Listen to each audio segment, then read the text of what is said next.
ছোটোবেলায় মা বাবা অ্যাক্সিডেন্টে মারা যায়। তার পরিবারে আর কেউ ছিল না, সে একমাত্র সন্তান ছিল এবং তার মামা বাড়ির কেউ ছিল না যে তাকে কেউ নিয়ে মানুষ করবে। তাই দুঃসম্পর্কের এক কাকু কাকিমার কাছে সে যায় এবং সেখানে তারা নিজের মেয়ের মতো করে তারা তাকে ভালোবাসে এবং তাদেরও দুটো সন্তান ছিল, একটি মেয়ে একটি ছেলে। সেই ছেলে মেয়ের সঙ্গে ওই রুনুকেও তারা মানুষ করে।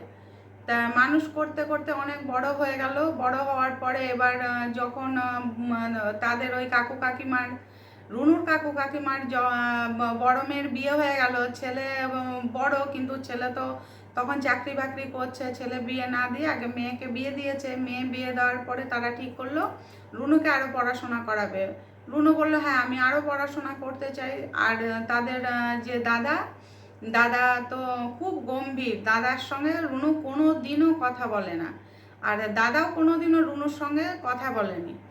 কিন্তু এমনি টুকটাক যেটুকু দরকার সেটুকু কথা বলে, তাছাড়া কোনো কথা বলে না।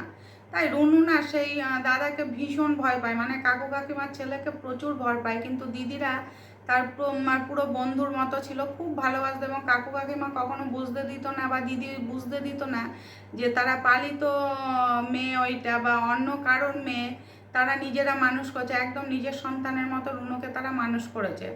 তারপরে একদিনকে ওই রুনুর যে দিদি ছিল, কাকাতো দিদি, সেই দিদির বিয়েতে একজন দেখে রুনুকে পছন্দ করে এবং তারা সম্বন্ধ আনে যে আমরা ওকে বিয়ে করতে চাই। তখন তার দিদি এসে মাকে বাবাকে বলল, বাবা এরকম বনুকে বিয়ে করতে চায় আমাদের একজন, আমার এক দুঃসম্পর্কের দেওর, যদি তোমরা রাজি থাকো তাহলে আমি সম্বন্ধটা এগোতে পারি। তখন বাবা মা বললো হ্যাঁ দেখ না, তা যদি হয় তো ভালোই। তখন রুনু বললো আমি এখনই বিয়ে করব না কাকু কাকিমা, আমি আর একটু পড়াশোনা করতে চাই। তখন বললো ঠিক আছে, বিয়ের পরেও তো পড়তে পারবি, এত ভালো একটা সম্বন্ধ তুই কি হাতছাড়া করবি? তো দেখ না। তখন রুনু গ্র্যাজুয়েশন দেবে বলে লাস্ট ইয়ার চলছে।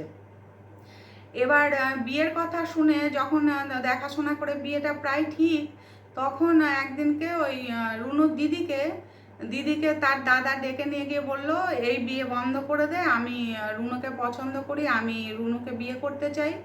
তখন তার দিদি বলল হ্যাঁ রে, ও তো আমাদের দুঃসম্পর্কের হলো বোন, তো ওকে তুই বিয়ে করবি কি করে? তখন বলছে দুঃসম্পর্কের বোন, ও তো আমাদের নিজেদের বোন নয়, তাই আমি ওকে বিয়ে করতে পারি, তুই বাবা মাকে কথাটা বলে দে আর ওকেও রুনুকেও কথাটা বলে দে। তখন দিদি গিয়ে বলল যে মা এরকম রুনুকে দাদা বিয়ে করতে চায়, তোমরা কি বলো? এবার মা বাবারও খুব ইচ্ছে ছিল রুনু তাদের ঘরেই থাকুক এবং ছেলে বিয়ে করুক, কিন্তু ছেলে এত গম্ভীর, ছেলের মুখের ওপরে কথা বলতে পারে না বলে কখনো মা বাবা এই কথাটা তার সঙ্গে বলতে পারেনি। তখন রুনুর ইচ্ছে না যে সে তার ওই দাদাকে বিয়ে করে, বলে হাজার হলেও সে তো দাদা, আর অত গম্ভীর কথা বলে না, আমি ভীষণ ভয় পাই, আমি ওর সঙ্গে বিয়ে করব না। আর এত, ও তো আমার দাদার সম্পর্ক, নিজের না হলে ও তো আমার দাদাই হয়। বলছে দাদা দুঃসম্পর্কে দাদা কি হয়, তুই যদি আমাদের তোর বাবা মা বেঁচে থাকতো, বাবা মার কাছে থাকতি, তাহলেও তো আমরা সম্বন্ধ করে বিয়ে করতে পারতাম। বলে না উনি গম্ভীর, ওনাকে দেখলে আমার ভীষণ ভয় লাগে। তখন একদিনকে ছেলেটি তাকে কল করলো বাড়ির মধ্যেই থাকতেও কল করলো যে আমি তোমাকে ছোট্টবেলা থেকে অনেক ভালোবাসি, ভালোবাসি বলেই তোমাকে আমি কখনো মানে বাইরে তোমাকে কি হচ্ছে না হচ্ছে আমি কিচ্ছু দেখিনি, কখন তোমাকে কে কি বললো না বললো সব সময় খেয়াল রেখে তোমাকে নজরে নজরে রেখেছি, কেউ যাতে তোমার খারাপ কিছু করতে না পারে। আজকে আমি এত তোমাকে ভালোবাসি আর তুমি অন্যকে বিয়ে করতে চাইছো, কেন? আমার ভালোবাসার কি মূল্য নেই? তাহলে আমি এই বাড়ি থেকে চলে যাব। তখন রুনু কোনো কথা বললো না, শুধু কাঁদলো। তখন দিদি এসে বললো হ্যাঁ রে কাঁদছিস কেন? বলছে আমি না তোমার দাদাকে বিয়ে করতে চাই, ওনাকে বাড়ির থেকে বেরোতে না করো। তখন বলছে বাড়ির থেকে যাবে মানে? ভাই আবার কোথায় যাবে? তখন ভাইয়ের কাছে গিয়ে বললো হ্যাঁ রে তুই কোথায় যাবি? তখন বলছে যে আমি চলে যাব, ও যখন আমাকে বিয়ে করতে চায় না আমি চলে যাব। তখন সবাই মিলে তখন বলছে না তোমরা যেতে বারণ করো, আমি বিয়ে করতে রাজি আছি।